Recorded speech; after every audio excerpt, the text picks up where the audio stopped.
All right, so let's talk about this. I'm joined by CNN political commentator and former Capitol Hill communications director Tara Setmayer, along with national political commentator for USA Radio Networks and Donald Trump surrogate Scottie Nell Hughes. Welcome to both of you. Thank you, Carol. Thanks to you both for being here. Tara, I want to start with you because you wrote an op-ed on this very topic. Can Mr. Trump overcome this? Because, you know, this poll is damaging, right? 74% of Republican women hold an unfavorable view of him.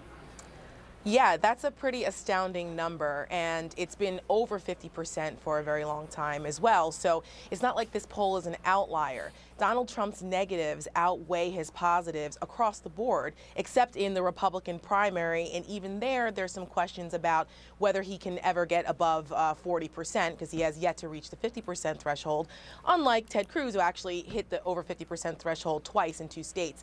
But, you know, this is something that people are very familiar with Donald Trump, right? He has 100% name ID. He's been in the public eye for 30 years or so.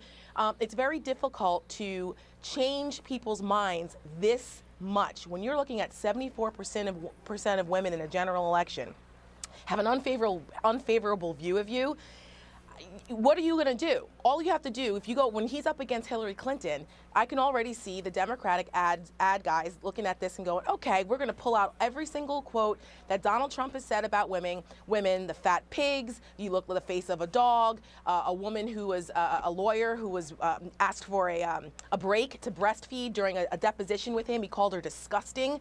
That's a professional woman because she was deposing him, so he didn't like that. She's disgusting. Going after Heidi Cruz because of her past bout with depression, which millions of women suffer from, is a very real thing. Using that as a political threat during a Twitter rant is despicable. These kinds of things, women see this and they go, this is not a guy that I feel has my best interest in mind. He can use whatever slogans he wants and tell people he loves women, but his record, his own words, his own behavior does not show that. So Scottie, no matter who is at fault, why doesn't Mr. Trump just take the high road?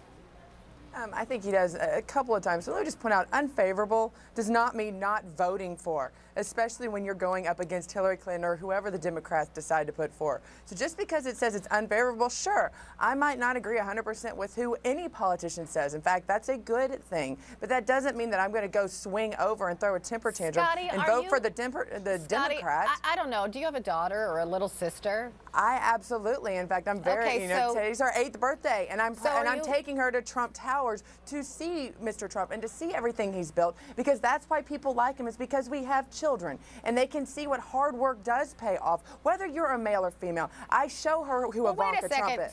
Stop for a second. So your 8-year-old niece, right? Is that what you said, 8-year-old niece?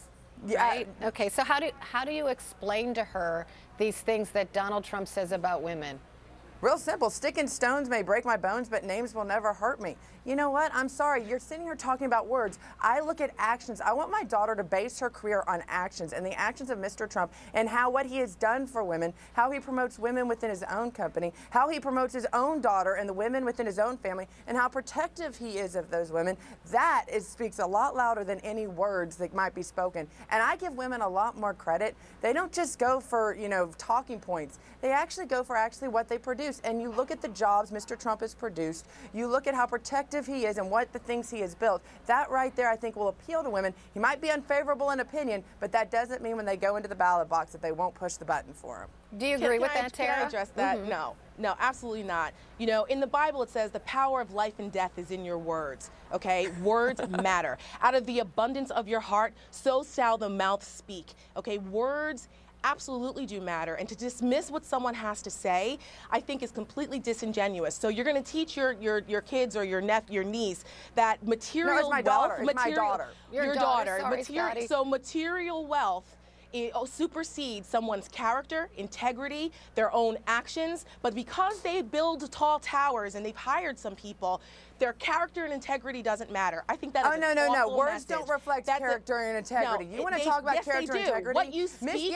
what you say does reflect your character and integrity. Yeah, so when you're not running for president, yes, it does. Donald Trump there is no man of stronger character and integrity has been proven by Mr. Trump right been now. married 3 times, who publicly shamed his wife when he was cheating on her with his mistress. That's a man of integrity for you? A man who reacts sat to there and paid a woman's farm to off after her husband committed suicide to get money. A measure of a man's integrity is how they handle adversity. I'm going to stop the this right measure here. of a man's integrity is how he handles adversity, and the way he handles adversity is by lashing out at women. I have to leave it here. Thanks to pattern. both of you. Setmayer, Scottie, Nell, Hughes, thank you.